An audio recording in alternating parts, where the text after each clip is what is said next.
आप सबका स्वागत है बैंक साथी यूट्यूब चैनल पर। आज जो हम कवर करने वाले डेली करंट अफेयर्स कवर करेंगे 2 और 3 मार्च का। और ये हेल्पफुल रहेगा सारे जो भी कॉम्पिटेटिव एग्जाम्स हैं सारे के सारे में। तो आप ये सब्सक्रिप्शन प्लान देख सकते हो। आप इसमें से जो भी आपको सही लगे आप वो प्लान ले सकते हो, बैंक साथी का टेलीग्राम सब्सक्रिप्शन। और इसमें हम जो भी पढ़ाते हैं आपको माइंड मैपिंग में पढ़ाते हैं। तो विदाउट वेस्टिंग इन टाइम हम पहले न्यूज़ के ऊपर पढ़ते हैं। तो पहला न्यूज़ आ रहा है कि गवर्नमेंट ऑफ ऑस्ट्रेलिया ने पार्टनर किया है गवर्नमेंट ऑफ इंडिया के साथ, और दोनों मिलकर जो है एक तरह से Australia India trade and investment एस्टोरेट फंड जो है लॉन्च किए हैं। अब ये क्या है, एक तरह से जैसे नाम से पता लग रहा है एक तरह का फंड है जहाँ पे ऑस्ट्रेलिया भी पैसे डालेगा और जहाँ पे इंडिया भी पैसे डालेगा।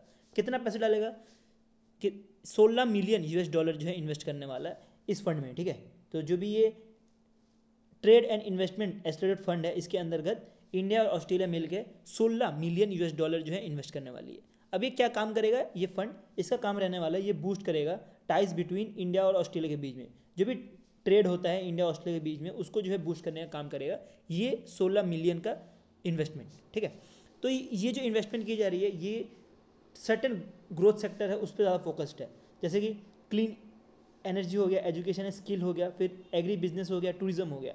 ये 4 सेक्टर ऐसे हैं जिसमें ज़्यादा से ज़्यादा फोकस किया जा रहा है। इसके साथ ही बोला जा रहा है कि डिफेंस का टाइज ज़्यादा अच्छा हो पाए ऑस्ट्रेलिया और इंडिया के बीच में। उसके साथ ही डिफेंस के साथ स्पोर्ट्स, कल्चर, स्पेस, टेक्नोलॉजी सब में जो है डेवलपमेंट हो पाए दोनों कंट्री के बीच में। ऐसा नहीं सिर्फ इंडिया या तो ऑस्ट्रेलिया, दोनों कंट्री के बीच में, इंडिया और ऑस्ट्रेलिया दोनों कंट्री के बीच में। ये 16 मिलियन US डॉलर के साथ कुछ और 4 मिलियन US डॉलर और दिए जाएंगे, जिसके से जो इंडिया का कल्चर और ऑस्ट्रेलिया का कल्चर और बिजनेस रिलेशन और अच्छा हो पाए। ठीक है, तो ये पॉइंट भी इंपॉर्टेंट है, ये लास्ट वाला पॉइंट आपको ध्यान देना है। ठीक है, तो ये छोटी सी न्यूज़ है और इसको ज़्यादा डीप में जाने की जरूरत नहीं है। ठीक है, पहली बात तो ये इंटरनेशनल में आता है, और इंटरनेशनल में जो आपको क्वेश्चन पूछा जाता है डीप में नहीं पूछा जाता है। ज़्यादा डीप में जो पूछा जाता है वो बैंकिंग में या तो आपको नेशनल से पूछे जाते हैं। एक तो इंटरनेशनल न्यूज़ है तो आपको ज़्यादा डीप में जाने की जरूरत नहीं है। और ये जितना आपको करंट अफेयर्स बताया इसमें से आपको जो है थर्ड पॉइंट ज़्यादा से ज़्यादा कवर करना है। ठीक है, थर्ड पॉइंट है, बाकी पढ़ना है और थर्ड पॉइंट ज़्यादा इंपॉर्टेंट है। ठीक है, नेक्स्ट चलते हैं, नेक्स्ट में बढ़ते हैं। तो जापान और इंडिया, तो जापान और इंडिया ने जो बायलैटरल स्वैप एग्रीमेंट है उसका एक्सटेंशन कर दिया गया है। ठीक है, तो ये इसका एक्सपायरी हो रही है, उसको और एक्सटेंड कर दिया गया है। और ये किया गया है through second amendment and resettlement agreement के थ्रू। इतना डीप में जाने की जरूरत नहीं है क्या चीज़ है, बस आपको ये पता होना कि second amendment and re sentence agreement के अंतर्गत ये किया गया है। और इसके अंतर्गत बोला गया है कि जो स्वैप लिमिट है वो 75 मिलियन US डॉलर की रहने वाली है। और ये इफेक्ट होगा फ्रॉम 28 फरवरी 2025 से। तो इसका जो है 28 फरवरी 2025 तक इसकी एंड थी और उसकी जो है एक्सटेंशन कर दी गई है। ये क्या है, बायलैटरल स्वैप एग्रीमेंट के अंदर क्या होगा, बायलैटरल स्वैप एग्रीमेंट के अंदर क्या होगा कि इंडिया जब भी कभी अपना पैसा जो भेज रहा हो जापान को तो वो अपना पेमेंट जो है इंडियन रुपी में कर सकता है, लोकल करेंसी में कर सकता है। वैसे जापान अगर इंडिया को कोई करेंसी में अगर पेमेंट करना चाहती है वो जापानी यान में पेमेंट कर सकती है। तो ये चीज़ जो है पॉसिबल हो पाती है by signing this bilateral swap agreement के अंतर्गत। ठीक है, तो अगर बायलैटरल की जगह अगर 3 कंट्रीज होंगे तो इस जगह पे ट्रायलेटरल आ जाएगा। ठीक है, तो अगर 3 कंट्री एक साथ साइन करती है तो उस केस में वो ट्रायलेटरल आ जाता है। तो इसमें क्या होगा कि मैंने आपको ऑलरेडी बताया कि इंडिया अपने जो इंडियन रुपी करेंसी है उसमें जो है पेमेंट कर सकता है इंस्टेंट ऑफ जो US डॉलर है वो ना यूज़ करके। ठीक है, तो आपको पता होगा कि अगर हमें पूरे ग्लोब में कहीं भी पेमेंट करना हो, हमें अगर ऑयल खरीदना हो, हमें डिफेंस इक्विपमेंट खरीदना हो, तो हमें जो है US डॉलर में ही पेमेंट करना पड़ता है। बिकॉज सारे कंट्री जो है US डॉलर एक्सेप्ट करती है और US डॉलर हर जगह चलता है। लेकिन कुछ कुछ कंट्रीज ऐसी है जैसे इंडिया और रशिया ने साइन करके रखा हुआ है, इंडिया और जापान ने साइन करके रखा हुआ है एक तरह से स्वैप एग्रीमेंट, जिसके अंतर्गत जो भी लोकल करेंसी है, इंडिया की लोकल करेंसी रुपी और जापान की लोकल करेंसी यान, तो ये जापान अपना पैसा यूज़ कर सकता है लोकल करेंसी, और इंडिया जो है अपना रुपी यूज़ करते हुए भी वो जो ट्रेड कर सकता है। ठीक है, तो इसी की वजह से ये एक एग्रीमेंट साइन हुई है, और ये एग्रीमेंट साइन हुई है बिटवीन RBI और गवर्नमेंट ऑफ जापान के अंतर्गत। तो गवर्नमेंट ऑफ जापान जो है रिप्रेजेंट करता है मिनिस्ट्री ऑफ फाइनेंस जो जापान का है,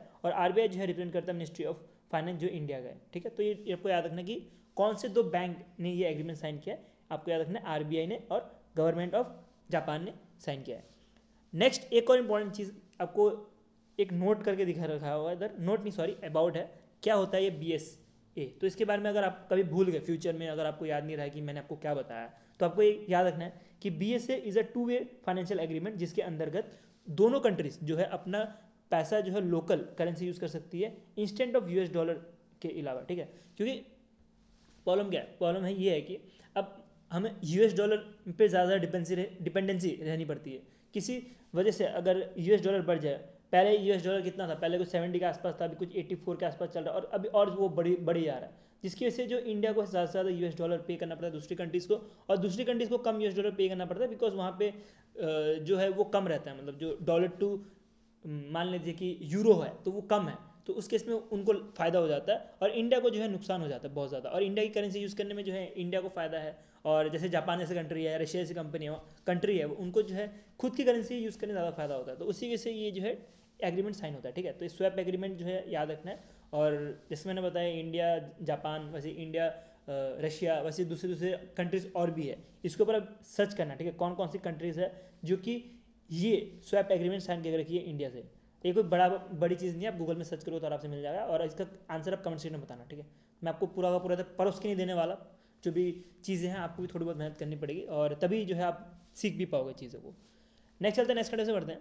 तो इंडिया और यूके ने फ्री ट्रेड एग्रीमेंट जो है वो रिज्यूम कर दिया गया है। ठीक है, तो फ्री ट्रेड एग्रीमेंट क्या होता है, इसके अंतर्गत अगर इंडिया कोई भी सामान, मान लीजिए यूके से इंडिया में सामान आ रहा है, तो उस केस में इंडिया जो है उसके ऊपर टैक्स लगाती है, उसके ऊपर डिफरेंट जो है लाइसेंसेस, रूल और रेगुलेशन रहते हैं। और फ्री ट्रेड एग्रीमेंट में क्या होगा कि फ्री का मतलब ये नहीं है कि जो भी इंडिया और यूके के बीच में ट्रेड हो रहा है वो पूरा फ्री होगा, ऐसा तो नहीं होगा, लेकिन कुछ जो है फ्री होगा और कुछ जो है रिड्यूस होगा। ठीक है, जो नॉर्मली जो इम्पोज होता है टैक्स वो जो है रिड्यूस हो सकता है या इवन फ्री भी हो सकता है, दोनों ऑप्शन है। ठीक है, तो फ्री ट्रेड एग्रीमेंट के अंतर्गत जो ट्रेड होता है, जो भी ट्रेड हो रहा है दो कंट्रीज़ के बीच में, वो या तो फ्री हो सकता है या तो रिड्यूस हो सकता है। तो इसकी जो है अनाउंसमेंट की गई थी पीयूष गोयल जी के द्वारा। तो पीयूष गोयल जी जो है वो है ministry of commerce and industry के, और दूसरे जो हैं वो आपको मिलेंगे रेनॉल्ड, जो कि secretary of state for department of for business and trade के हैं, जो कि यूके की तरफ से आते हैं। तो ये दोनों ने ही जो है अनाउंसमेंट की थी ये फ्री ट्रेड एग्रीमेंट के बारे में, जिसके जिसके जिसका जिसके बारे में जो है न्यू दिल्ली में बताया गया था। और इसके हिसाब से बताया जा रहा है कि ये इलामिनेट करने वाला है डबल और इवन ट्रिपल बायलैटरल जो ट्रेड है उसको। ठीक है, तो अभी जो है करंट में देखे तो बोला जा रहा है कि कुछ 200 नहीं 20 मिलियन जो है नेक्स्ट 10 ईयर तक जो है फ़ायदा करने वाला है आफ्टर साइनिंग दिस एग्रीमेंट। ठीक है, तो इसके साथ ही मैं आपको एक चीज़ बताना चाहूँगा कि इंडिया जो है फ्री ट्रेड एग्रीमेंट जो है ना वो चाइना के साथ नहीं कर पाती। क्यों?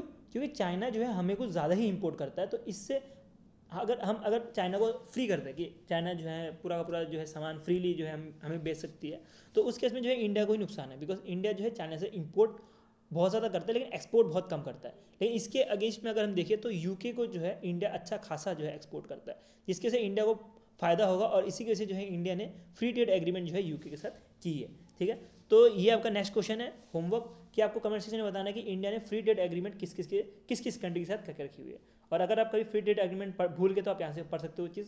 फ्री ट्रेड एग्रीमेंट होता क्या है, एक तरह एग्रीमेंट है जिसमें दो और ज़्यादा कंट्रीज जो है पार्टनर करती है, और उसके अंदर जो भी ट्रैफिक है, जो गुड्स एंड सर्विस के ट्रैफिक्स है, उसको जो है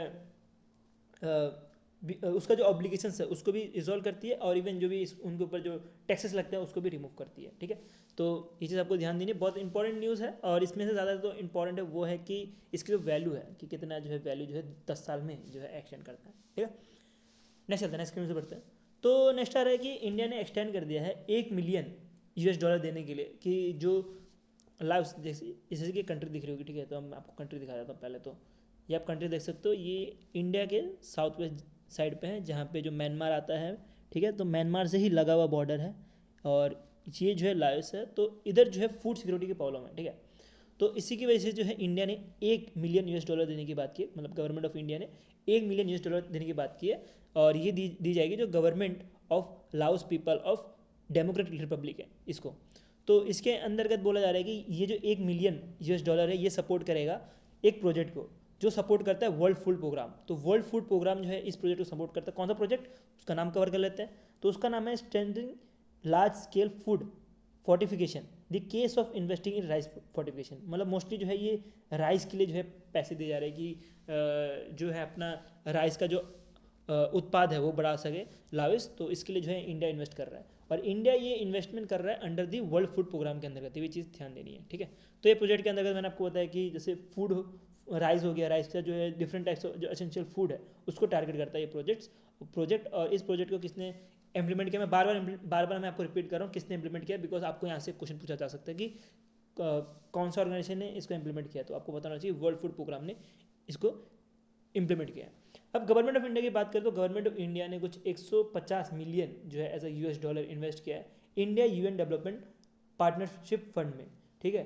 तो इसके अंतर्गत जो इंडिया है यूएन को जो है ऐसा पैसा प्रोवाइड करता है, और ये 2017 से जो है डेटा दिखा रखा है, कुछ 150 मिलियन जो है यूएस डॉलर प्रोवाइड कर दिया गया है, जिसके अंतर्गत कुछ 85 प्रोजेक्ट्स और 65 कंट्रीज़ को जो है इंडिया प्रोवाइड कर चुका है पैसा, ठीक है, कि ये जो है सस्टेनेबल डेवलपमेंट की तरफ बढ़ पाए और ये जो है डेवलपिंग नेशन भी हो पाए, ठीक है। तो ये चीज़ पे आपको ध्यान देनी है कि कितना जो है पैसा अब तक इन्वेस्ट किया है इंडियन गवर्नमेंट ऑफ इंडिया में, बिकॉज ये ऑफिशियल डेटा है, यहाँ से आपको डायरेक्टली क्वेश्चन पूछा जा सकता है। नेक्स्ट चलते हैं, नेक्स्ट न्यूज़ पे बढ़ते हैं। तो नेक्स्ट न्यूज़ आ रहा है कि डेनमार्क ने लॉन्च किया है ग्रीन ट्रांजिशन अलायंस इंडिया, जो कि एक तरह का स्टैटिस्टिक इनिशिएटिव है जो कि एम करता है कि एनहांस करने का collaboration between Denmark and India in sustainable energy solution के लिए, ठीक है।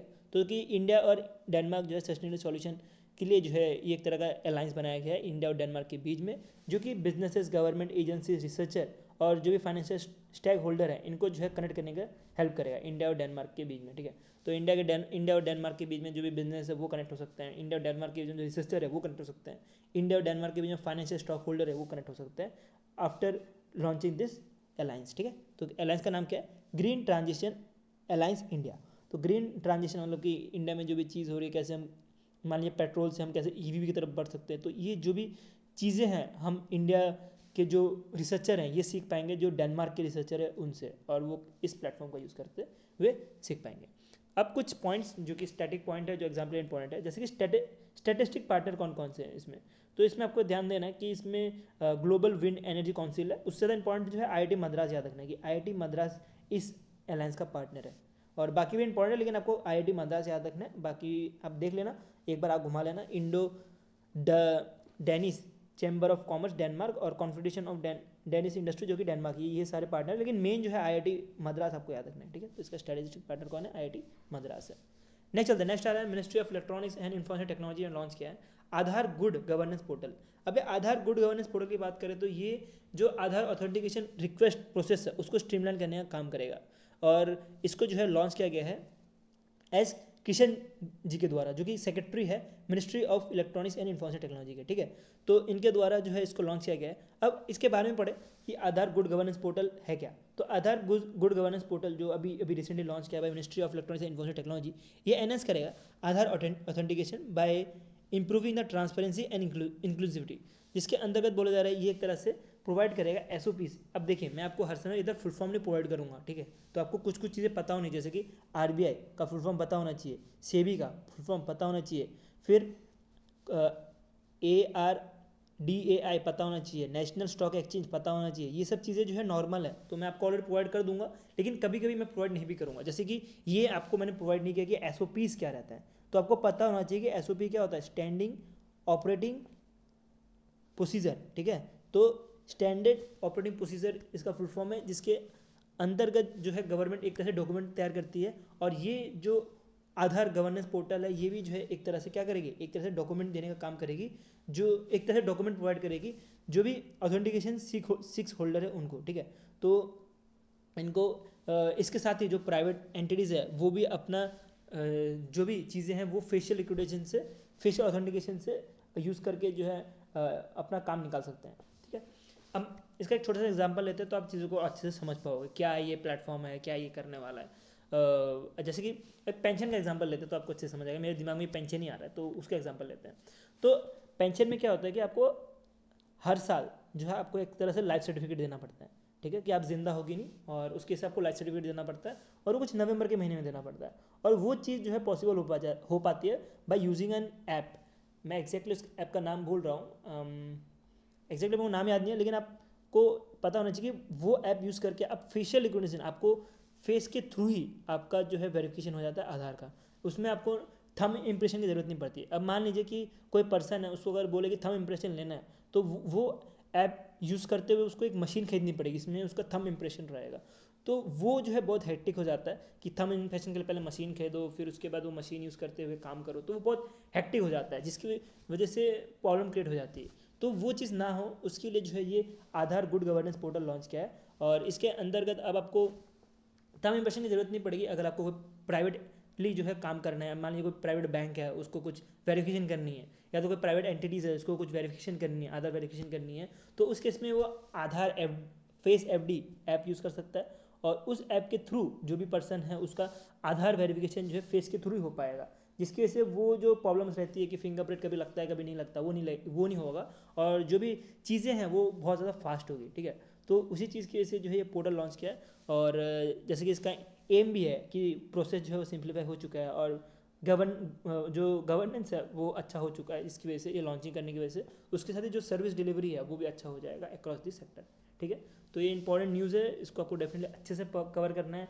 क्या ये करता है, ये प्राइवेट एंटिटीज़ को अलाउ करता है कि वो इंटीग्रेट कर सके अपना फेस ऑथेंटिकेशन, ठीक है। और किसने इसको लॉन्च किया, इसको लॉन्च किया एस कृष्ण जी ने, जो कि सेक्रेटरी है ministry of electronics and information technology के। ये 2 पॉइंट जो है इंपॉर्टेंट है एग्जाम के लिए, और बाकी तो आपको ये चीज़ पता नहीं है, ministry of electronics and information technology ने इस जो पोर्टल है इसको लॉन्च किया है। नेक्स्ट चलते हैं, नेक्स्ट आ रहा है all India spice explorer forum.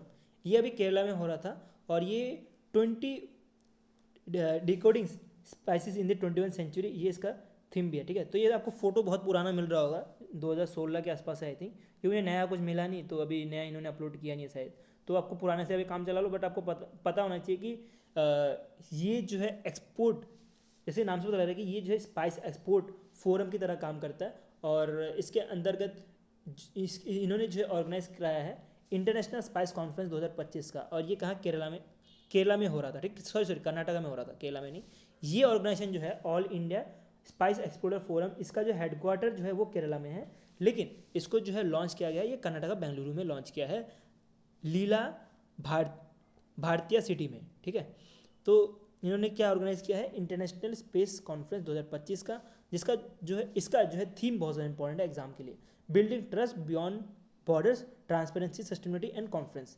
इसमें जो है ना आपको एग्जाम में जो है ना इसका थीम ही पूछा जाएगा, इससे ज़्यादा आपको कुछ नहीं पूछा जाएगा, आप थीम पढ़ के जाओ बस, आपको बाकी कुछ पढ़ने की जरूरत नहीं है, फालतू का इसमें ज़्यादा दिमाग मत मारो, यहाँ से क्वेश्चन कभी नहीं बनते, आपको थीम पढ़ना है बस, उतना छोड़ो। नेक्स्ट न्यूज़ में पढ़ते हैं। तो नेक्स्ट न्यूज़ में पढ़ने से पहले कुछ हाईलाइट्स हैं, किसने इसको इनॉग्रेट किया था। इसमें से इंपॉर्टेंट जो है वो गेस्ट ऑफ ऑनर किसको दिया गया, तो गेस्ट ऑफ ऑनर दिया अभिनव बिंडा जी को, तो ये चीज़ आपको पता होना चाहिए। उसके साथ ही कुछ अवार्ड्स और भी, जैसे लाइफ टाइम अचीवमेंट अवार्ड किसको दिया गया है, तो वो जीन मैन को दिया गया है, जो कि जीन ग्रुप मैन ग्रुप के ही मेंबर्स है, ठीक है। तो ये चीज़ आपको पता होना चाहिए, 2 पॉइंट इंपॉर्टेंट है, बाकी आप इतना इंपॉर्टेंट है नहीं, इसको स्किप कर सकते हो, इतना कोई इशू नहीं है। नेक्स्ट चलते हैं, नेक्स्ट स्टेटस में बढ़ते हैं। तो ये कुछ इनिशिएटिव लिए गए हैं, एक मरीन टाइम इनिशिएटिव, कुछ वो लिए गए हैं ministry of port shipping and waterway के द्वारा। तो ये जो इनिशिएटिव है इसको हम एक एक करके कवर करते हैं। तो पहला जो इनिशिएटिव है वो है one nation one port process, जिसके अंतर्गत बोला जा रहा है अब जितने भी पोर्ट्स हैं वो कंट्रोल कौन करता है, जितने भी पोर्ट्स हैं, अब मान लीजिए यूपी का कोई पोर्ट है, और एक दूसरा पोर्ट मान लेते हैं यूपी में तो पोर्ट ही नहीं है, कोलकाता का मान लेते हैं, कोलकाता का कोई पोर्ट है, और मान लेते हैं कि केरला में कोई एक पोर्ट है, तो उसमें जो रूल्स और रेगुलेशंस होते हैं वो स्टेट गवर्नमेंट के थ्रू होती है। अब बोला जा रहा है कि अब स्टेट गवर्नमेंट के थ्रू ना होकर एक जो है सिंगल लॉ बनेगा कि कैसे जो है पोर्ट को काम करना चाहिए, स्टैंडर्ड लॉ बनेगा, और वो बनेगा under the one nation one port process के अंतर्गत, ठीक है। जिसके अंतर्गत जो भी प्रोसेस है, जो भी ऑपरेशन है उसको स्टैंडर्डाइज किया जाएगा, उसके साथ ही जो भी प्रोसेस है, ऑपरेशन है, उसको स्ट्रीमलाइन भी किया जाएगा, जिसकी वजह से अब प्रॉब्लम नहीं होगी कि एक पोर्ट से दूसरे पोर्ट में चला गया तो उसके लिए कुछ अलग डॉक्यूमेंट चाहिए होगा, तो वो सब चीज़ें जो है सॉल्व कर देगा, डॉक्यूमेंटेशन जो है उसको सॉल्व कर देगा after launching this initiative. Next जो है इनिशिएटिव है सागर अनकालन, अनकालन क्या है ये पता नहीं, सागर अनकालन जो है एक तरह से लॉजिस्टिक पोर्ट परफॉर्मेंस इंडेक्स देने का काम करेगा। इसमें क्या रहेगा, अब देखिए नाम में ही काम छुपा रहता है, तो इसमें ये क्या करेगा, जो भी लॉजिस्टिक पोर्ट्स है उसके जो है परफॉर्मेंस को देखते हुए जो है उसके ऊपर जो है इंडेक्स बनाएगा।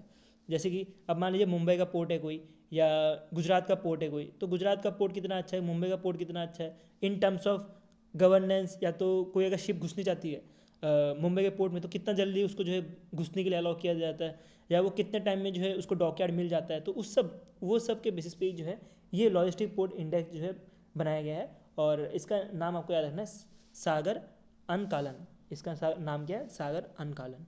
नेक्स्ट जो है वो है भारत ग्लोबल पोर्ट, जो कि एक तरह से क्या करेगा, जिसके अंतर्गत ये एक्सपेंड करेगा इंडिया का मरीन टाइम रीच को, ठीक है। तो इंडिया का मरीन टाइम रीच को जो एक्सपेंड करने की कोशिश करेगा, जिसके अंतर्गत जो इंडिया पोर्ट ग्लोबल लिमिटेड है और मुंबई बेस्ड, और दूसरा सागर डेवलपमेंट कंपनी लिमिटेड जो कि दिल्ली बेस्ड है, और India port rail and ropeway corporation limited, ये सबको जो है जोड़ने का काम करेगा। ठीक है, तो अब ये सारे के सारे अलग अलग थे और अब इस सबको जो है एक साथ जोड़ने का काम करेगा ये भारत ग्लोबल पोर्ट्स के अंतर्गत। ये डिफरेंट डिफरेंट पोर्ट के कंपनीज है और डिफरेंट डिफरेंट पोर्ट चलाती है। अब एक दूसरे के साथ कनेक्ट रहेंगे तभी जो है one nation one port process हो पाएगा। तो इसी के से जो है ये इनिशिएटिव लिया गया है। नेक्स्ट जो है इनिशिएटिव लिया गया है मित्रा ऐप एंड डिजिटल इंटीग्रेशन। अब मित्रा ऐप और डिजिटल इंटीग्रेशन के अंतर्गत जो है एक तरह से वर्चुअल ट्रेड कॉरिडोर क्रिएट करने की बात कर रहा है। अब वर्चुअल ट्रेड कॉरिडोर के अंतर्गत जो भी ट्रेड रिलेशन है बिटवीन इंडिया और यूएई इसको जो है बढ़ाया जाएगा और ये एक तरह का ब्लॉकचेन और एआई बेस्ड जो है बनाया गया है। ठीक है, तो वर्चुअल ट्रेड कॉरिडोर जो है किसके लिए बनाया गया है? इंडिया और यूएई के लिए बनाया गया है। नेक्स्ट जो है इंडिया का मरीन टाइम वीक 2025 जो है बनाया जा रहा है और ये बनाया जा रहा है अक्टूबर 27 से लेके 31 अक्टूबर तक 2025 के। ये इंपॉर्टेंट न्यूज़ है। ठीक है, आपको एक एक्जैक्ट डेट याद रखना है, 27 अक्टूबर से लेके 31 अक्टूबर तक इंडिया मरीन टाइम वीक बनाया जा रहा है, जो कि इंडिया का जो मरीन टाइम हेरिटेज है उसको सेलिब्रेट करता है, उसके साथ ही जो है इंडिया का जो डेवलपमेंट हुआ है उसको सेलिब्रेट करता है।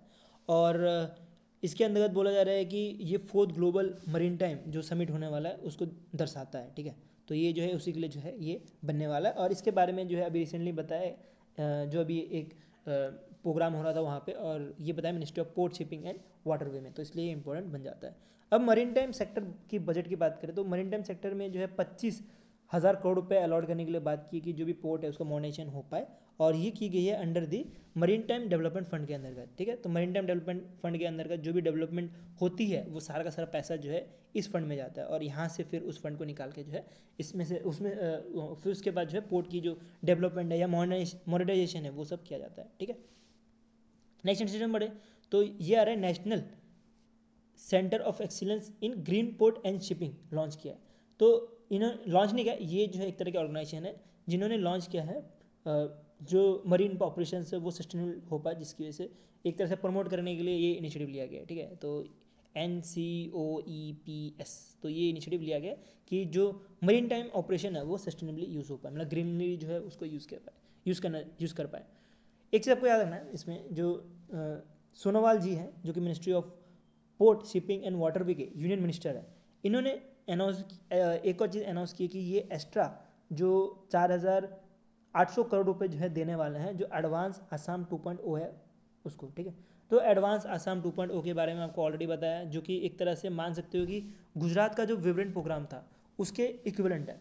उसके इक्विवेलेंट है, इसका मतलब क्या कि आसाम में अब जो है बहुत बड़ा इन्वेस्टमेंट होने वाला है in terms of infrastructure, in terms of port, in terms of education, in terms of medical health, in terms of IT. अब बेंगलोर में सबसे बड़ा आईटी है, उसके बाद जो है आपको पता होगा कि नोएडा में जो है आईटी हब है, उसके बाद जो है मुंबई में भी आईटी हब है, कोलकाता में आईटी हब है, लेकिन नॉर्थ ईस्ट में अब तक कोई आईटी हब नहीं थी। तो वही आईटी हब अब एडवांटेज आसाम 2.0 के अंतर्गत बनने वाली है। और इसमें जो है Ambani, Adani, even prime minister Narendra Modi आए थे इस इवेंट में, और इन्होंने बहुत सारे जो है चीज़ों के ऊपर बात की कि कैसे जो है आसाम को जो है और डेवलपमेंट होना चाहिए इन टर्म्स ऑफ इंफ्रास्ट्रक्चर, जो भी मैंने आपको चीज़ें बताई वो सब में। और इसमें से एक मिनिस्टर है मिनिस्ट्री ऑफ पोर्ट शिपिंग वे और वाटरवे ने बोला है कि ये जो है 4,800 करोड़ रुपए इन्वेस्ट करेगी, जिसकी वजह से जो है आसाम का इनलाइन वाटरवे सेक्टर बढ़ पाए। ठीक है, तो इनलाइन और आउटलाइन इसके बारे में समझ लेते हैं। अब मान लेते हैं ये कोई एक कंट्री है, ऐसी एक कंट्री लेते हैं, इस कंट्री के अंदर अगर वाटर अगर अंदर से बह रही हो और उसमें जो शिप अगर अंदर ही अंदर अगर ट्रैवल कर रही हो तो उस केस में उसको इनलैंड वाटरवे बोला जाता है। और अगर वो बाहर अगर मान लीजिए कि समुद्र में कहीं ट्रैवल कर रही हो तो उस केस में उसको ये आउटलाइन वाटरवे सेक्टर बोला जाता है। ठीक है, तो ये दोनों के बीच में ये डिफरेंस होती है। अब हमने पढ़ लिए माइंड मैपिंग वाले कंटेंट, अब पढ़ते हैं टेबलर वाले कंटेंट। ठीक है, और मैंने बहुत बार आपको एक्सप्लेन किया हुआ है कि माइंड मैपिंग और टेबलर में डिफरेंस रहता है। माइंड मैपिंग मेरा बताने का मतलब कारण ये रहता है कि उसमें आपको पढ़ने में हेल्प होती है। ठीक है, चीज़ें पढ़ने में हेल्प होती है, ईजी पड़ जाती है बहुत सारी चीज़ें, फिर रिवाइज करने के लिए हेल्प होती है। और कुछ कुछ चीज़ें होती है जो टेबलर फॉर्म में ही ईजी रहता है, जैसे कि बॉन्ड सेंट्रल पोर्टल जो है लॉन्च किया है। तो अगर आपको यहाँ से आप जब रिवाइज करोगे तो आपको सीधे मिल जाएगा कि इसको किसने लॉन्च किया है। तो इसको जो है सेबी ने लॉन्च किया, आपको यहीं से आपको एक क्वेश्चन जो है सीधे मिल जाएगा। तो इसी की वजह से मैं आपको टेबलर कंटेंट और इवन जो माइंड मैपिंग कंटेंट है दोनों एक साथ देता हूँ, और जहाँ पे जो है माइंड मैपिंग जहाँ फिट होता है वहाँ माइंड मैपिंग देता हूँ, जहाँ पे टेबलर फिट होता है वहाँ पे मैं आपको टेबलर देता हूँ। तो इसमें हम देखते हैं कि जो सेबी ने है इन्होंने लॉन्च किया है बॉन्ड सेंट्रल पोर्टल। अब जैसे नाम से पता लग रहा है कि क्या है ये, एक तरह से बॉन्ड बेचने का काम करेगा और ये एक तरह से सेंट्रल पोर्टल होने वाला है जहाँ पे जो है बॉन्ड को बेचा जाएगा। अब ये कौन से बॉन्ड को बेचा जाएगा, ये जो है कॉर्पोरेट बॉन्ड जो है बेचा जाएगा। ये एक तरह का सेंट्रलाइज डेटाबेस पोर्टल है जो कि कॉर्पोरेट बॉन्ड के लिए ही लॉन्च किया गया है, ठीक है। अगर कभी भी कोई कंपनी है उसको अगर पैसा राइज करना है तो उस केस में वो कॉर्पोरेट बॉन्ड बेचता है, उसके अंदर उसके बदले जो है उसको पैसे मिलते हैं, ठीक है। तो जो इंडिविजुअल्स हैं या कोई कंपनीज है या कोई ऑर्गेनाइजेशन है वो पैसे इन्वेस्ट कर सकते हैं कॉर्पोरेट बॉन्ड पे, ठीक है। तो इसके लिए जो है एक तरह से डेटाबेस बनाया है जिसका नाम रखा है इन्होंने बॉन्ड सेंट्रल पोर्टल। अब सेबी के बारे में बात कर ली मैंने कि सेबी ने जो है ये बॉन्ड सेंट्रल पोर्टल लॉन्च किया और ये एनहेंस करेगा कि जो रियल टाइम इन्वेस्टर्स हैं जैसे कि आप हो गए या मैं हो गए, ठीक है, आप हैं या मैं हूँ, हम लोग जो है ना अब तक पार्टिसिपेट कर पाते थे, बहुत कम मात्रा में जो है पार्टिसिपेट कर पाते थे कॉर्पोरेट बॉन्ड में। लेकिन अब जो है ये पोर्टल लॉन्च होने की वजह से अब हम इस पोर्टल में जाके, अब मान लीजिए रिलायंस को पैसे की नीड है, उन्होंने कॉर्पोरेट बॉन्ड निकाला और कॉर्पोरेट बॉन्ड निकालने के बाद आप और मैं गए बॉन्ड सेंट्रल पोर्टल में और वहाँ से जो है अपने हमने जो है वो बॉन्ड खरीद लिया पैसे देके, ठीक है। तो ये चीज़ जो है अब पॉसिबल है बाय दिस पोर्टल, ठीक है। तो जो रिटेल इन्वेस्टर है जैसे हम और आप, जैसे मैं और आप, तो हम क्या है रिटेल इन्वेस्टर्स हैं, तो हम जो है अब पार्टिसिपेट कर सकते हैं कॉर्पोरेट बॉन्ड्स में भी, ठीक है। तो इसी वजह से जो इसको लॉन्च किया गया। आपको ये बहुत इंपॉर्टेंट पॉइंट है जो कि ध्यान देना है कि ये पोर्टल जो है ना, ये पोर्टल के लिए जो है बहुत सारे ऑर्गेनाइजेशन जो है एक साथ मिलने चाहिए तभी जो है पॉसिबल है। जैसे कि बीएससी पार्टनर होना चाहिए, एनएससी पार्टनर होना चाहिए, उसके साथ ही जो है बहुत सारे ऑर्गेनाइजेशन पार्टनर होना चाहिए, जिसकी वजह से इस पोर्टल को बनाए भी बहुत सारे ऑर्गेनाइजेशन ने, जैसे कि online bond platform provider association ने मिलकर बनाया है। इसके साथ ही जो online bond platform provider association है इन्होंने पार्टनर किया है मार्केट इंफ्रास्ट्रक्चर इंस्टीट्यूट के साथ। अब मार्केट इंफ्रास्ट्रक्चर इंस्टीट्यूट्स में बहुत सारे इंस्टीट्यूट्स आ जाते हैं, जैसे कि नेशनल स्टॉक एक्सचेंज आ जाता है, बम्बई स्टॉक एक्सचेंज आ जाता है, नेशनल सिक्योरिटी डिपॉजिटरी लिमिटेड आ जाता है, फिर सेंट्रल डिपॉजिटरी सर्विस लिमिटेड आ जाता है, CDSL आ जाता है, ठीक है। तो ये सारे के सारे जो है अंडर आते हैं MMMII के, ठीक है। तो मास्टर इंफ्रास्ट्रक्चर इंस्टीट्यूट्स के अंदर ये सारे के सारे ऑर्गेनाइजेशन आते हैं। तो ये दोनों ऑर्गेनाइजेशन मिलकर कौन कौन से, एक तो online bond platform provider association और दूसरा मार्केट इंफ्रास्ट्रक्चर इंस्टीट्यूट्स। तो ये दोनों के दोनों कोलैब करके जो है इस प्लेटफॉर्म को डेवलप किए हैं, ठीक है। तो इस प्लेटफॉर्म के बारे में कुछ की फीचर्स पढ़े तो आपको मिलेगा कि ये एक तरह से बॉन्ड को कंप्रहेंसिव तौर पे देने का काम करेगा, जिसके वजह से जो भी कंपनीज के या तो जो भी कॉर्पोरेट्स के जो बॉन्ड है जो भी इशू करते हैं वो आपको एक तरह से यूनिफाइड फॉर्म में दिखेगा, जिसकी वजह से आपको बॉन्ड खरीदने में हेल्प हो। एक तो दूसरी चीज़, अगर कोई पर्सन GSEC खरीदना चाहता है तो GSEC के लिए भी ये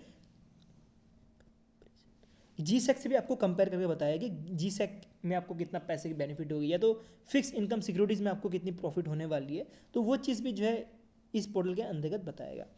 उसके बाद जैसे कि नाम से पता लग रहा है कि एक तरह से सेंट्रलाइज इंफॉर्मेशन रहने वाला है, तो जिसकी वजह से जो रिक असिस्टमेंट होता है, बॉन्ड डॉक्यूमेंट होता है या disclosure to support informed decision making, ये सब कुछ जो है इसी प्लेटफॉर्म में अवेलेबल रहने वाला है। उसके साथ ही जो है सेंट्रलाइज है तो फिर इसकी से ट्रांसपेरेंसी तो रहेगी, बिकॉज इसको जो है सीधा का सीधा जो है सेबी जो है रेगुलेट करने जा रहा है।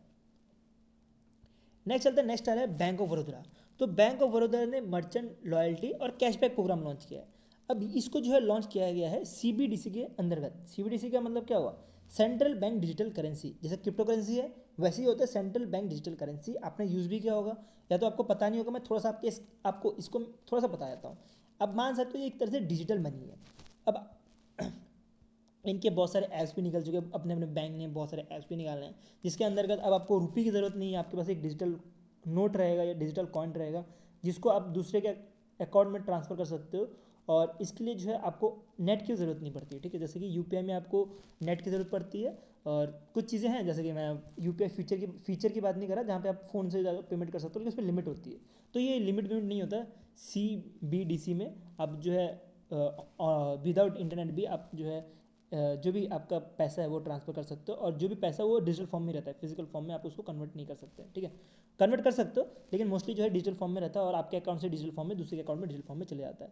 तो अंडर द RBI गाइडलाइन जो बैंक ऑफ बड़ौदा है इन्होंने एक तरह से merchant cashback and loyalty programme launch किया, जिसके अंतर्गत ये हेल्प करेगा स्मॉल मीडियम साइज जो भी मर्चेंट है वो अपना जब भी प्रोडक्ट बेचे तो उस केस में उनको जो है लॉयल्टी प्रोग्राम के अंतर्गत कुछ ना कुछ कैशबैक मिले, ठीक है। तो ये कैशबैक जो है अवेल कर सकते हैं जो भी मर्चेंट रजिस्टर्ड होंगे बैंक ऑफ बड़ौदा में, ठीक है। और इसमें बोला जा रहा है कि इसमें कुछ भी आपको जो भी मर्चेंडाइज रहेंगे उनको कुछ भी एक्स्ट्रा इंफ्रास्ट्रक्चर कॉस्ट नहीं देना।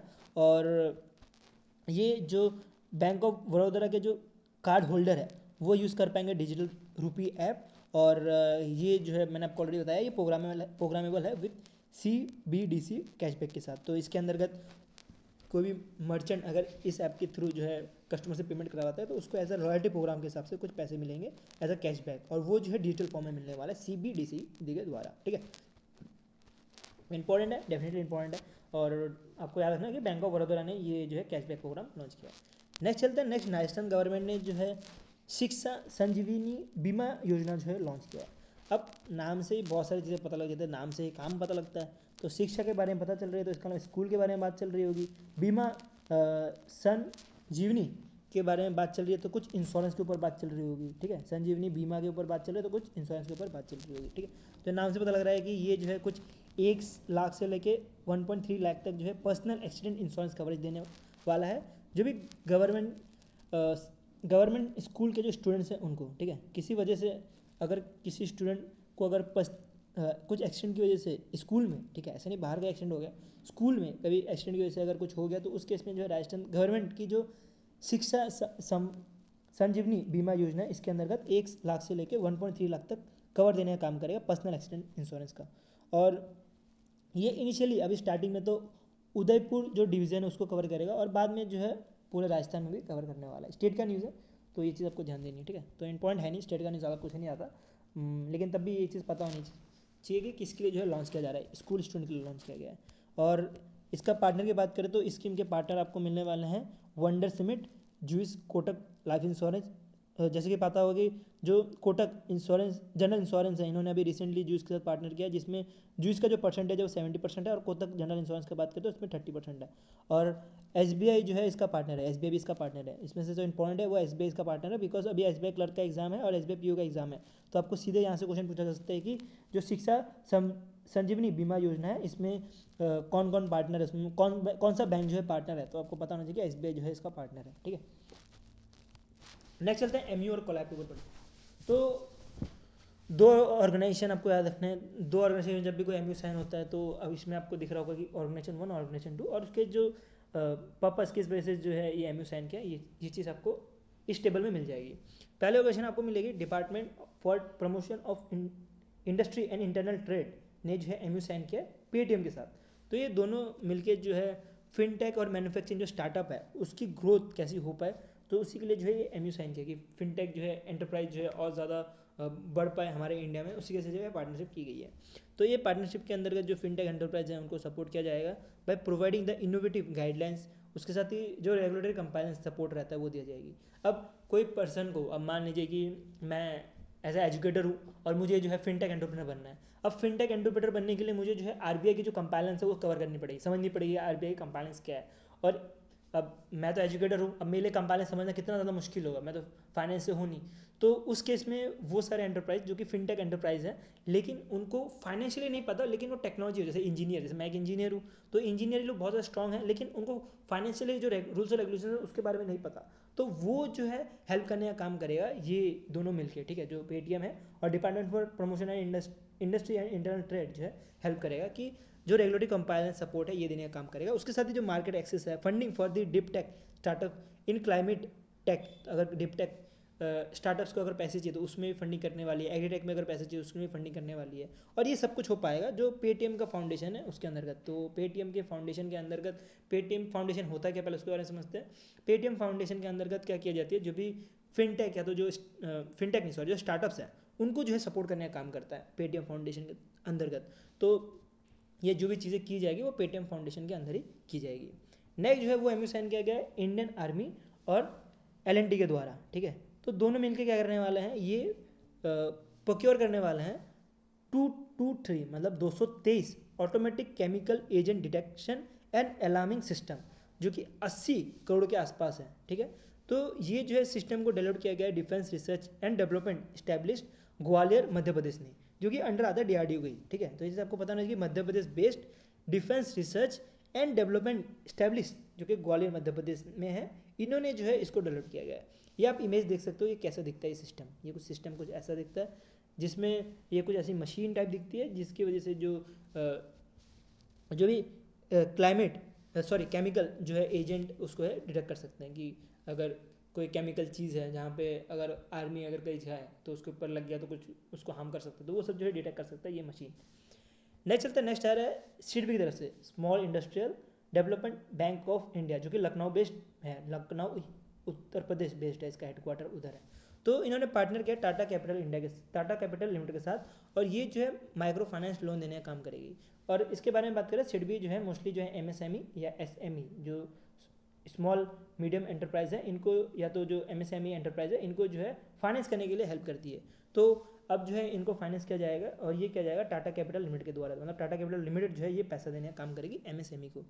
तो इसका जो है ऑब्जेक्टिव है कि जो एमएसएमई इकोसिस्टम है वो हमारे इंडिया में और बढ़ pi by providing the fund for machinery और इक्विपमेंट फाइनेंसिंग।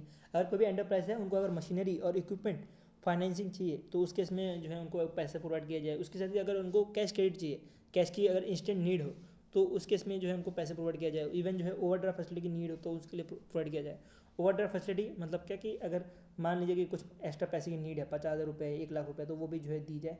तो वो सब के लिए जो है इन्होंने पार्टनर किया, ठीक है, कि एमएसएमई को जो है लोन दे पाए। और इसके अंदर बिजनेस लोन और लोन अगेंस्ट प्रॉपर्टी, अगर कोई प्रॉपर्टी अगर जमा रखता है तो उसके अंदर भी जो है लोन ले सकता है टाटा कैपिटल लिमिटेड के द्वारा, ठीक है।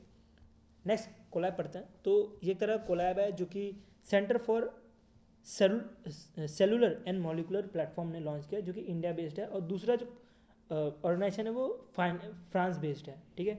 तो ये फ्रांस बेस्ड पेरी सेंट कैंपस, क्या नाम है भाइयों, देख रहे हो क्या अजीब सही नाम बोलते हैं ये लोग फ्रांस वाले भी, कुछ अच्छा नाम रख लो यार। तो इसमें जो बेंगलोर बेस्ड जो सी कैंप है, ये जो है अंडर आता है डिपार्टमेंट ऑफ बायोटेक्नोलॉजी और ministry of science and tech के। और जो दूसरी जो एक कंपनी जो अजीब सी नाम बताई मैंने, तो वो जो है पार्टनर करके एक तरह से बायोलेटरल इनोवेशन कोलैबोरेशन करने वाली है in terms of health care domain में, ठीक है। तो हेल्थ केयर डोमेन में ये जो है बायोलेटरल इनोवेशन कोलैबोरेशन करने वाली है, जिसका नाम रखा है इन्होंने Indo finance life science sister innovation hub. Indo finance life science sister innovation hub जो है इसका नाम है। तो ये क्या करेगा, ये एक तरह से प्रमोट करेगा कि हेल्थ केयर रिसर्च जो है हमारे इंडिया में, इवन जो फ्रांस है वहाँ पे बढ़ पाए, दोनों जगह पे जो है बढ़ पाए। उसी वजह से जो है ये तरह से एमयू साइन किया है, ठीक है। तो इसका फोकस रहने वाला है पब्लिक हेल्थ इश्यूज़ पे। उसके साथ ही जो रिसर्च है इंडिया और फ्रांस के बीच में, उसको भी स्ट्रेंथ करने का काम करेगा। और ये इन्होंने कोलैबोरेशन किया है विद डिजिटल हेल्थ और वन हेल्थ के साथ, ये दो ऑर्गेनाइजेशन है, इन दोनों के साथ पार्टनर करके इन्होंने जो है ये जो है प्लेटफॉर्म लॉन्च किया, जिसका नाम है Indo France life science sister innovation hub, ठीक है। तो ये प्लेटफॉर्म इनके द्वारा लॉन्च किया गया है। अब कुछ पेनल्टीज के ऊपर पढ़ लेते हैं। अब आरबीआई कुछ बैंक के ऊपर पेनल्टी लगाता रहता है अगर कुछ गड़बड़ करता है तो, और गड़बड़ करने वाली बैंक आपको ज़्यादा से ज़्यादा मिलेगी कोऑपरेटिव बैंक या तो जो अर्बन बैंक्स रहती है, ठीक है, अर्बन कोऑपरेटिव बैंक्स या तो कोऑपरेटिव बैंक्स रहती है। इवन जो रूरल बैंक्स रहती है उनके ऊपर ज़्यादा से ज़्यादा आरबीआई पेनल्टी लगाती है, क्योंकि ये लोग जो है ना, ये बैंक जो है अच्छे से रूल्स और फॉलो नहीं करते। अपने कभी इतना ज़्यादा रूल्स और रेगुलेशन नहीं देखे होंगे, जैसे कमर्शियल बैंक के ऊपर लगता है, ठीक है। तो कमर्शियल बैंक्स के ऊपर इतना ज़्यादा पेनल्टी नहीं लग पाती, क्योंकि वो जो है रूल्स और रेगुलेशन बहुत अच्छे से फॉलो करते हैं। लेकिन ये पेमेंट बैंक हो गए या कोऑपरेटिव बैंक हो गए, ये लोग अच्छे से रूल्स और रेगुलेशन फॉलो नहीं करते, जिसकी वजह से इनके ऊपर पेनल्टी लगती रहती है। लेकिन एक चीज़ आपको याद रखना है कि ये जो है लेस इम्पोर्ट में आता है। क्यों? क्योंकि कोऑपरेटिव बैंक इतना कुछ फर्क नहीं पड़ता है कि पेनल्टी लग जाता है। तो इसके अगेंस्ट में अगर मान लीजिए कभी आईसीआईसीआई बैंक को पेनल्टी लग गई या एसबीआई के ऊपर पेनल्टी लगी तो बहुत बड़ी न्यूज़ बन जाती है। वही जो है आपको क्वेश्चन पूछा जाता है, और यहाँ से क्वेश्चन बनने के चांसेस बहुत कम होते हैं, ठीक है। लेकिन तब भी आपको कवर कर लेना है, बिकॉज एग्जाम में अगर भरोसा नहीं कहाँ से कोई भी क्वेश्चन पूछ सकता है। लेकिन ये लेस इंपॉर्टेंट में आता है।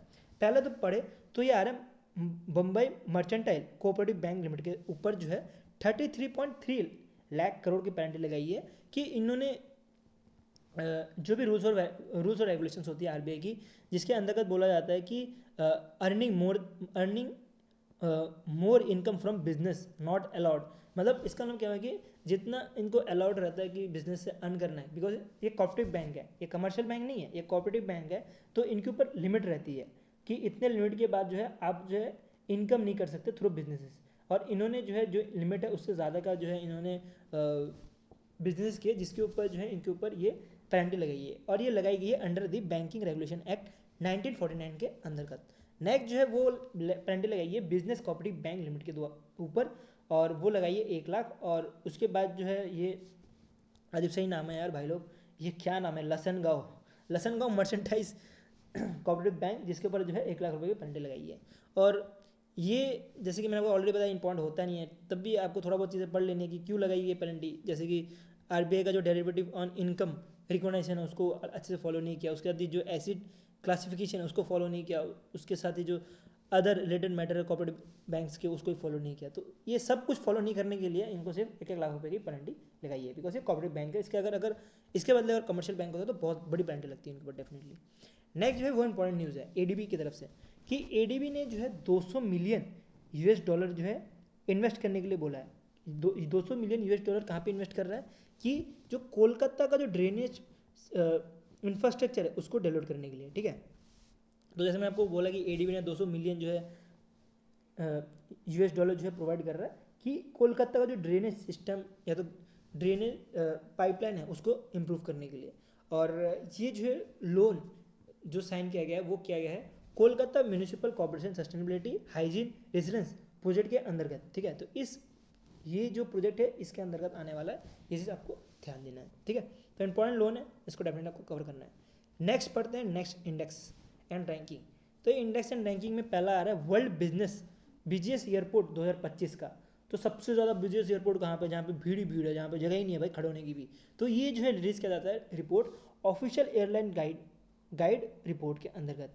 और इसके अंतर्गत आपको याद रखना है कि जो दिल्ली इंटरनेशनल एयरपोर्ट है आईजीआई एयरपोर्ट, ये जो है 8 नंबर पे आता है among the top 10 biggest airport globally में, ठीक है।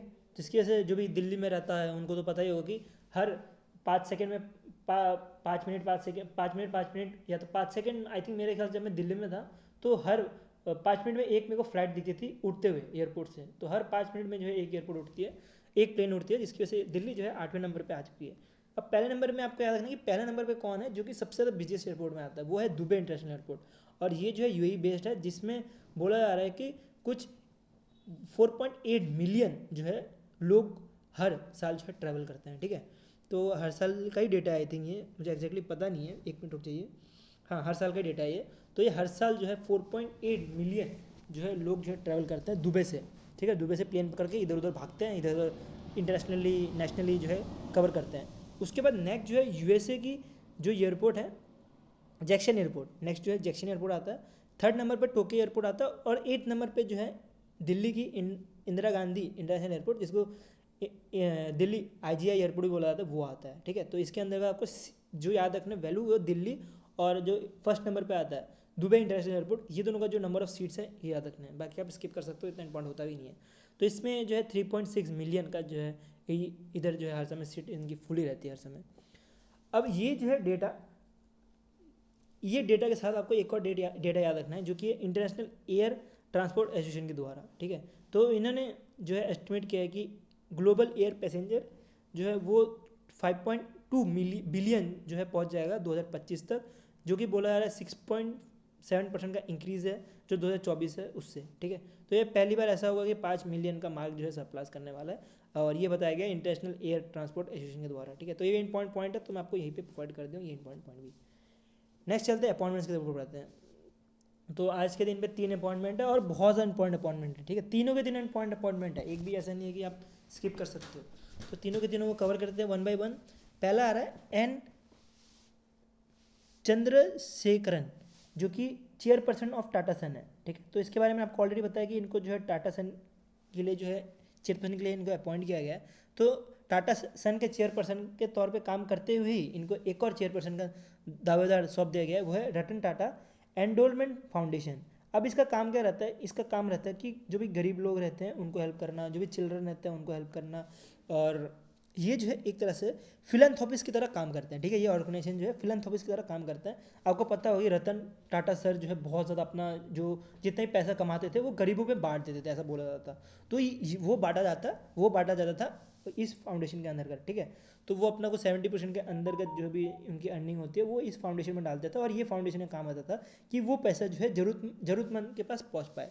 तो जैसे कि नटराजन चंद्रशेखरन के बारे में आपको बताया कि 1 मिनट यार ये पीछे क्यों हो जाता है, ये जो है चेयरमैन ऑफ टाटा सन बने हैं और इनके इसी के साथ जो है इनको अपॉइंट भी कर दिया गया है चेयरपर्सन ऑफ टाटा एंडोलमेंट फाउंडेशन के में, जिसमें इनका काम रहने वाला है ये जो है मैनेजमेंट, जो भी मैनेजमेंट है इस ऑर्गेनाइजेशन की, क्योंकि अब टाटा सन के जो मतलब फादर थे रतन टाटा जी, टाटा सन के नहीं, ये जो एंडोलमेंट फाउंडेशन के जो फादर थे रतन टाटा जी, ये अब देहांत हो गई इनकी, जिसकी वजह से इनका जो मैनेजमेंट और स्टाफ है उसको फाइनेंस करने के लिए जो है इनको चेयरपर्सन बनाया गया है। ठीक है, तो अब जो है इनका ये जो है चेयरपर्सन की तरह काम करेंगे।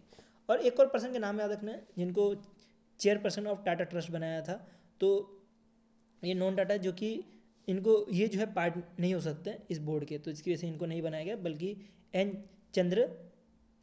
चंद्रशेखरन जी को बनाया गया। नेक्स्ट जो है वो आ रहा है, वो इंपॉर्टेंट है, राजीव सिंह रघुवंशी। नाम ही इतना खतरनाक है रघुवंशी। मैं तो भाई रघुवंशी हूँ, मैं सबको पकड़ लूँगा। तो इनको सबको पकड़ने के लिए, जो भी ड्रग्स पीते हैं या तो ड्रग्स जो है ट्रैफिकिंग करते हैं, तो उनको पकड़ने के लिए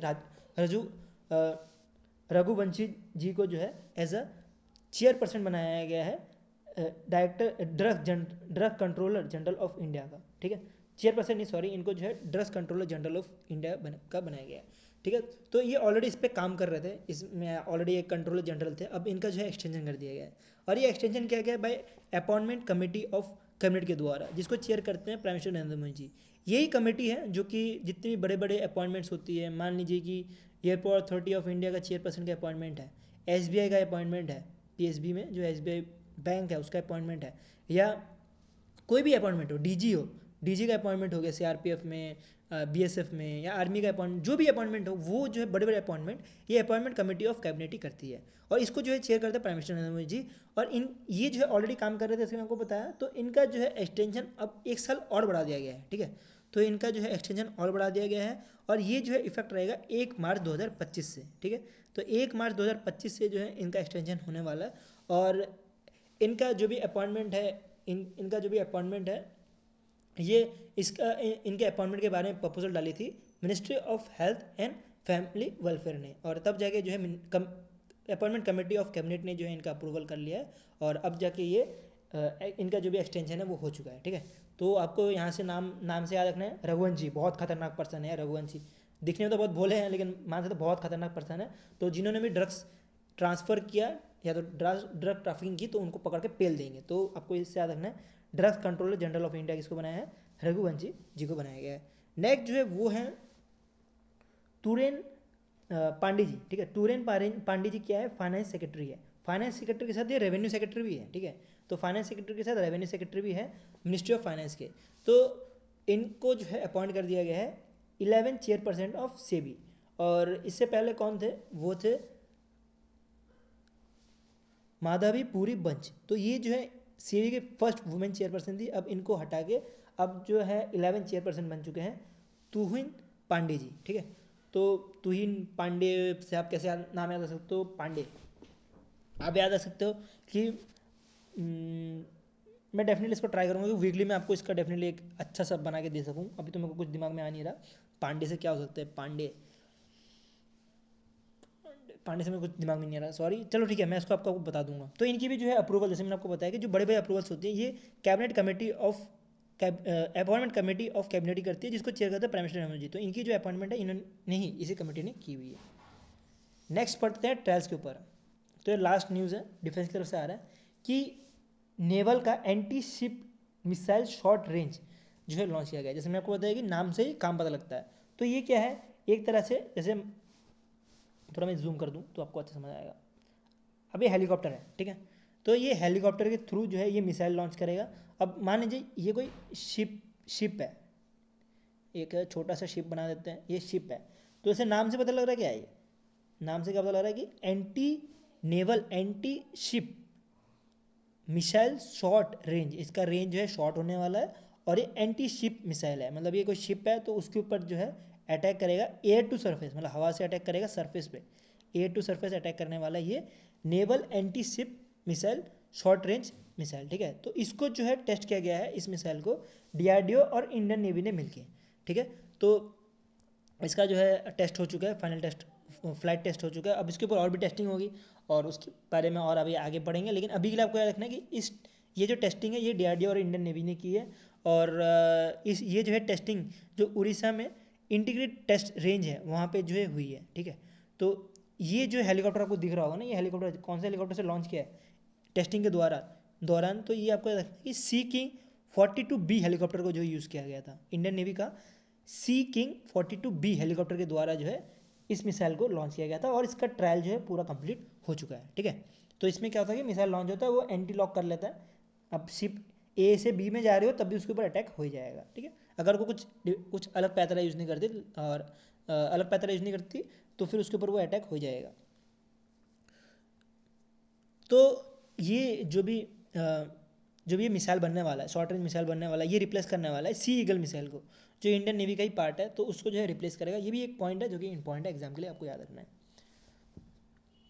मुझे लगा कि ख़त्म हो गया बट ख़त्म नहीं हुआ, अब 1 लाइनर्स हैं इसके बाद, ठीक है। तो अभी भूटान के जो PM है वो इंडिया के विजिट में थे, तो इन्होंने सोल लीडरशिप कॉन्फ्रेंस जो अटेंड किया था, जिसके अंतर्गत जो भी इंडिया और भूटान के बीच में जो टाइज है उसको स्ट्रेंथ करने के लिए बातें हुई थी, बायलैटरल ट्रेड्स हुई थी। इसके साथ ही इनको जो है as a guest of honour के तौर पे बुलाया गया था इंडिया में, ठीक है। तो इंडिया में लीडरशिप कॉन्फ्लिक्ट हो रही थी और इनको जो है भूटान से बुलाया गया था। नेक्स्ट जो है वो है एक बैंक जो कि जापान बेस्ड है, तो इन्होंने जो है fully digital trade finance transaction जो है गिफ्ट सिटी में लॉन्च किया है, ठीक है। जिसके अंतर्गत जैसे नाम से पता लगा कि fully digital trade financing transaction, मतलब जो भी ट्रांजेक्शन है अब डिजिटली जो हो पाएगा और एक गिफ्ट सिटी गांधीनगर में हो पाएगा, और ये हो पाएगा फॉर टाटा इंटरनेशनल लिमिटेड के द्वारा, ठीक है। तो इसके लिए जो है total 25 million as a LC मतलब लाइन ऑफ क्रेडिट देने वाली है। मेरे ख्याल से तो मुझे फुल फॉर्म ऐड करना चाहिए था, आपको ये समझ नहीं आएगी, ठीक है। तो LC मतलब लाइन ऑफ क्रेडिट देने वाली है और ये दी जाएगी कॉन्करर नेटवर्क हब के द्वारा, और जिसके अंतर्गत जो भी यूजुअली जो 2 दिन लग जाते थे ट्रांजेक्शन होने में, अब जो है 3 घंटे के अंदर ही जो है ट्रांजेक्शन हो जाएगा, ठीक है। तो अगर जापानी शान से अगर इंडिया में अगर चेंज करना है तो वो अब 3 घंटे के अंदर ही हो जाएगा, पहले जो उसको टाइम लगता था 2 दिन के आसपास। तो ये लॉन्च किया है जापान के बैंक ने। दूसरा जो है माइक्रो फाइनेंशियल नेटवर्क ने रिपोर्ट किया है कि इन जो भी माइक्रो क्रेडिट डिसबर्समेंट है ये जो है डिक्लाइन कर गया है 35.8%, और ये किया गया है Q3 फॉर फाइनेंशियल ईयर 2025 में, ठीक है। तो ये इंपॉर्टेंट न्यूज़ है। और एयर ऑन एयर ग्रोथ की बात ड्रॉप की बात करें तो 3.5% जो है इसका एयर ऑन एयर ड्रॉप भी है, तो ये भी इंपॉर्टेंट न्यूज़ है, इसको भी आपको अच्छे से कवर करना है। नेक्स्ट बात करते हैं आइनॉक्स इंडिया के बारे में। तो आइनॉक्स के बारे में पता होगा, तो आइनॉक्स जो है वो पहली इंडिया की मैन्युफैक्चरिंग, ये मुझे लग रहा था आइनॉक्स जो मूवी होती है उसका है, बट ये आइनॉक्स इंडिया प्राइवेट लिमिटेड दूसरी कोई ऑर्गेनाइजेशन है, ठीक है। तो इनका काम रहता है इन जो साइंस और टेक है उसमें काम करते हैं ये लोग। तो इंडिया का पहला मैन्युफैक्चरिंग साइनोजन इक्विपमेंट बनाया है इन्होंने, और इनको रिसीव हुआ है international automotive task force certificate, ठीक है। तो इनको पहली बार ये सर्टिफिकेट मिला है for Cyanogen fuel tank production के लिए, ठीक है। तो साइनोजन फ्यूल टैंक प्रोडक्शन के लिए इनको ये मिला है, और ये सर्टिफिकेट मिला गया है ब्यूरो वरिटेक्स सर्टिफिकेट के द्वारा। तो ये चीज़ आपको ध्यान देनी है। और ये जो फैसिलिटी जो है करोल फैसिलिटी गुजरात में बनने वाली है। नेक्स्ट जो आ रहा है वो कंपटीशन कमीशन ऑफ इंडिया की तरफ से आ रहा है कि इन्होंने अप्रूव किया है पामोला होल्डिंग कंपनी लिमिटेड का एक्विजिशन, जो कि फुजित्सु जनरल के लिए जो है कुछ $1.6 में जो है इन्होंने किया है। डेफिनेटली यार 2 लाइन ये 2 पॉइंट पढ़ लेना। मुझे नहीं पता था कि जो मेरे साथी हैं उन्होंने ये पॉइंट ऐड करके रखा हुआ है, तो मैंने डेफिनेटली ये पढ़ा नहीं है, तो ये आप 2 पॉइंट पढ़ लेना। क्या चीज़ें मैं आपको तभी थोड़ा बहुत बताया जाता हूँ, मुझे न्यूज़ इसके बारे में पता नहीं है, मैं आपको सच्चाई बताना चाहूँगा, मैं इसके बारे में पता नहीं, लेकिन मैं तभी थोड़ा बहुत बताया जाता हूँ। Ministry of statistics programme and implementation ने सेकेंड टाइम सर्वे जो है लॉन्च किया, जिसके अंतर्गत बोला जा रहा है कि वुमेन जो है 71 मिनट पर डे जो है एम्प्लॉयमेंट रिलेटेड एक्टिविटीज़ में स्पेंड करती है, ठीक है। तो इसका आपको याद रखना है कि 71 मिनट पर डे जो है वुमेन जो है एम्प्लॉयमेंट रिलेटेड एक्टिविटीज़ में भाग लेती है, और मेंस की बात करें तो 287 मिनट पर डे जो है भाग लेते हैं, ठीक है। तो ये चीज़ आपको ध्यान देनी है, ठीक है, इंपॉर्टेंट न्यूज़ है। और अगर बात करें तो इसमें 75% जो है आपको मैन मिलने वाले हैं जो एम्प्लॉयमेंट रिलेटेड एक्टिविटी में भाग लेते हैं, और 25 जो है फीमेल मिलने वाली है। और जो unpaid domestic work for women जो है वो डिक्लाइन हो चुका है, और पहले जो था 2009 में जो है 315 मिनट्स था, अब इसको बढ़ा के इसको कम करके जो है 305 मिनट हो गया, जो कि अच्छी बात है कि अनपेड डोमेस्टिक वर्क से जो है वुमेन शिफ्ट होके जो पेड जो है डोमेस्टिक वर्क पेड वर्क में जो है शिफ्ट होने जा रही है, ठीक है। तो वन लाइनर इंपॉर्टेंट रहते हैं एग्जाम के लिए, ऐसा नहीं है कि वन लाइनर आप स्किप कर सकते हो। वन लाइनर देने का मेरा कारण ये रहता है कि कुछ कुछ न्यूज़ होते हैं जो इतने इंपॉर्टेंट नहीं होते, ये जो भी आपको न्यूज़ दिख रहे हैं इतने इंपॉर्टेंट नहीं है, बट इंपॉर्टेंट है, बट इतने ज़्यादा भी नहीं जितने जो माइंड मैपिंग वाले कंटेंट रहते हैं वो इंपॉर्टेंट होता है, और जो टेबलर कंटेंट है, ठीक है। सारा का सारा न्यूज़ पढ़ लेना, इस सब जो भी मैंने आपको बता रहा हूँ, और डिटेल में पढ़ना है यार, ऐसा नहीं है कि आप ऊपर ऊपर से पढ़ के चले गए। कि अभी मैंने जो अभी न्यू इंडिया इंश्योरेंस का जो अभी एग्ज़ाम हो रहा था असिस्टेंट का मेंस, उस वो एग्ज़ाम देगा, वो एग्ज़ाम में जो क्वेश्चन पूछे गए थे बहुत अच्छे क्वेश्चन पूछे गए थे, और अंदर से पूछे गए थे, जो मैं पढ़ाता हूँ वही से पूछे गए थे, लेकिन अंदर से पूछे गए थे। तो इसलिए आपको ध्यान देना है कि मैं आपको वही कंटेंट देता हूँ जो एग्जाम रिलेवेंट होता है, ठीक है। इसके अलावा मैं आपको कोई कंटेंट अलग से नहीं प्रोवाइड करता, लेकिन कुछ कुछ चीज़ें होती है जो आपको एक्स्ट्रा पढ़नी पड़ती है, जैसे कुछ हेडक्वार्टर्स हो गए उधर, कुछ कुछ यूएन के हेडक्वार्टर्स पूछे थे, यूएन इंडिया के, जो कि मैंने आपको यूएन वुमेन के, जो कि मैंने वो ऑलरेडी कवर करवाया है, लेकिन मैं आपको कहीं नीचे कवर करवा देता हूँ वो सब चीज़ें, ठीक है। तो वो नोट में कवर रहता है या कहीं नीचे कवर रहता है, तो इसी वजह से आप मेरा अगर पढ़ रहे हो, बैंक साथी से पढ़ रहे हो या कहीं से भी पढ़ रहे हो, तो आपको जो डिटेल में पढ़ना है चीज़ों को, आप ऊपर ऊपर से मत पढ़ो कि ये जो ऊपर का जो पढ़ लिया है, मान लीजिए कोई एग्जांपल ले लेते हैं कि आपने ये 71 मिनट्स पर मिनट के हिसाब से पढ़ ली, और हमने वुमेन का और मैन का थोड़ा पढ़ लिया और स्किप कर दिया, और आपको क्वेश्चन पूछ दिया कि अनपेड डोमेस्टिक वर्क जो है कितना डिक्लाइन कर दिया गया है, तो इससे आप फंस जाओगे एग्जाम में। एग्जाम में कहीं से भी क्वेश्चन पूछ रहा है, बैंक के एग्जाम में स्पेशली, तो इसलिए जो है आपको पूरा बहुत तैयार करके जाना है। और मैं तो आपको रिलेवेंट कंटेंट है वही प्रोवाइड करता हूँ, जितना शॉर्ट कर सकता हूँ उतना शॉर्ट करता हूँ, और जो इंपॉर्टेंट है वो आपको प्रोवाइड कर देता हूँ। तो मेरा तो कंटेंट आप स्किप करना ही मत गलती से भी, मेरा जो है कंटेंट आप डेफिनेटली A to Z जो है खा लेना, और उसके बाद ही जो है आप एग्जाम में उतरना। और एग्जाम में उतरोगे तो मैं आपको गारंटी बोल सकता हूँ कि आपको 40 में से तो 25 क्वेश्चन, 20 से 30 क्वेश्चन तो आप आराम से अटेम्प्ट कर दोगे, ठीक है। मैं आपको नहीं बोलता कि 40 से 40 अटेम्प्ट कर दोगे, बिकॉज मैं स्टैटिक में आपको पढ़ाता नहीं हूँ पहली बात, और जो करंट अफेयर्स पढ़ाता हूँ उसमें मैं आपको गारंटी बोल सकता हूँ आपको 30 तो आपको अराउंड मिल ही जाएगा। आप कोई भी एग्जाम ले लो 40 मार्क्स का अगर रहेगा तो 30 मिल जाएगा।